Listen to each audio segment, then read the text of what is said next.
Joining me today to discuss cybersecurity is Patrick McBride, Chief Marketing Officer of Claroty. Welcome, Patrick. Thanks, Sid. You know, as you know very well, in cybersecurity there's lots of different solutions doing lots of different things. So to start this discussion, can you kind of describe where Claroty fits into that, what you do, how you may be different? Sure. Initially we started off with our continuous threat detection product, and that really provided visibility into and ongoing threat monitoring for industrial environments. And it was really a deep product. It took you from the upper layers of the Purdue model all the way down to the IO layers in terms of visibility into your environment.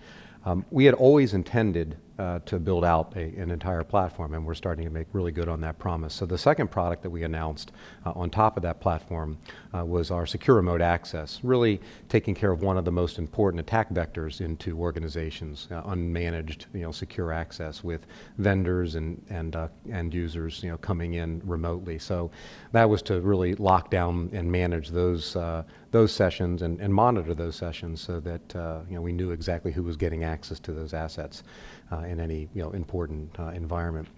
From there, we actually have added a couple things. We added, the next product was our enterprise management console, which really put a single pane of glass. Many of our customers are large enterprises. They have multiple sites or very large operations, and they want to integrate that all into a single pane of glass.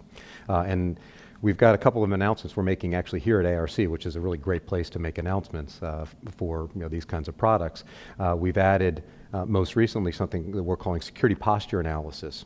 Simply stated, it's ingest PCAP, and we output a very detailed report about the environment, the industrial environment, the assets, the makeups, the communication styles, but most importantly, different issues, different vulnerabilities we find in there. And those are two classes of them. The CVEs, the known vulnerabilities that we see on different devices, we match those up.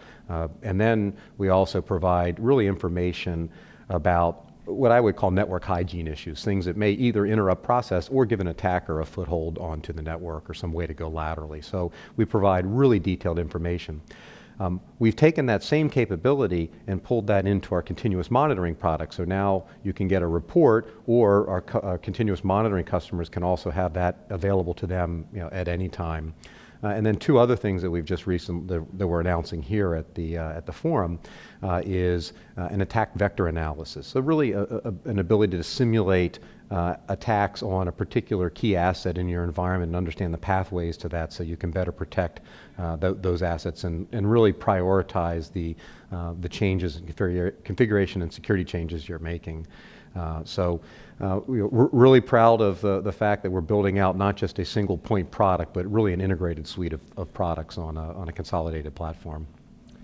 I follow the market obviously, and I'm well aware that you've done a lot of partnering with companies. Could you just comment a little bit about your partnering strategy and what you're looking for and how you proceed? Sure. For us, our customer base, and we're talking about very large industrial companies. So there's two really kind of foundational elements here. Those guys have huge enterprises, large asset bases to protect. So they're counting on somebody who can bring really the services to design the implementation services. So that's one aspect that we're looking for in our partner, our worldwide partner, is to make sure that we've got really the juice that we need to satisfy large enterprises. And also there's a level of market validation. These asset owners are very cautious, appropriately cautious with these environments, and they don't want to put in products or tools that haven't gotten a level of validation from the key industrial environment, the key industrial vendors. And to that end, we built a really interesting list of strategic partners there. So we started off with the Cisco folks years ago. We were the core tech in their managed security services offering. Went on Rockwell Automation and Schneider. Also put us in their lab, tested us against the competition, and selected us to partner with. In fact, Rockwell's building out a set of services there, and we're the only vendor in the Schneider CAP program that does what we do. And most recently, we've added Siemens to the list. So we're very proud we're in their booth here demoing our products. So they went through that same kind of selection process. So it's really important to have that level of validation from those guys. In my research, it seems to me that the companies are finally starting to appreciate security more. This has been an ongoing thing, as you know, and we've both lived through this.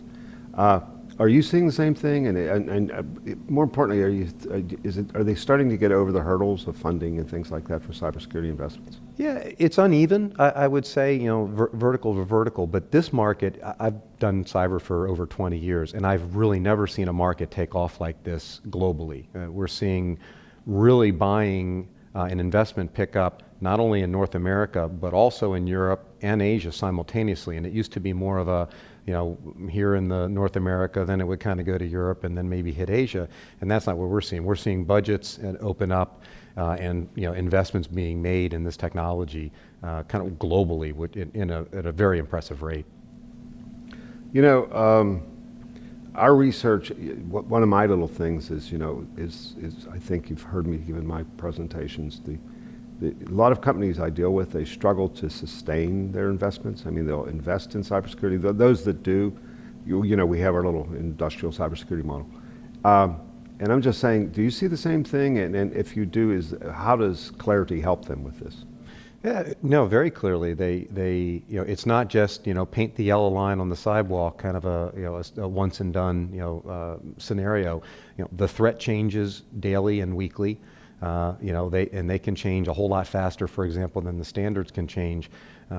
Years ago, when that was kind of what you were shooting for, to at least be compliant with the standards, you saw that was a way to continue the investment. But now it's really understanding the threat atmosphere and the threat environment that we're working in. We've continued to see a number of threats specifically targeting industrial environments and industrial systems, but also other kinds of threats this year, like WannaCry and Petra, that impacted these environments, even if they didn't target those environments. So our threat research team has been active in monitoring those things and supplying that information. The vulnerabilities have always been there, but the threats haven't been really coming after them until the last bunch of years. And so we've just been educating the market writ large, and then our customers on that changing threat landscape for a while.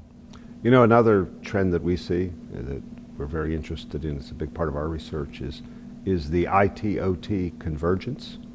And I'm wondering if you're seeing that again and how Claroty is playing in that space. Yeah, absolutely. I mean, I think defying the IT OT convergence is a little bit like defying gravity. Their sensors are going in everywhere, new kind of capabilities in the OT network. So the main component of that for us is being able to give the security teams real visibility into those new things showing up on the network as those networks are going through changes and as they're modifying.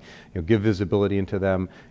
Put that. If those devices are being attacked, we can see anomalous activity with those things on the threat side, and on the vulnerability side, really keeping track of the vulnerabilities to those new devices, and more importantly, potentially the new pathways that these devices open up. If you put a new device on a network, whether it's wireless or wired, it can potentially open up new network configuration issues that sometimes the people implementing them just don't understand. So these new tools that we're providing to show you those pathways and show you those vulnerabilities are a really important part of our suite.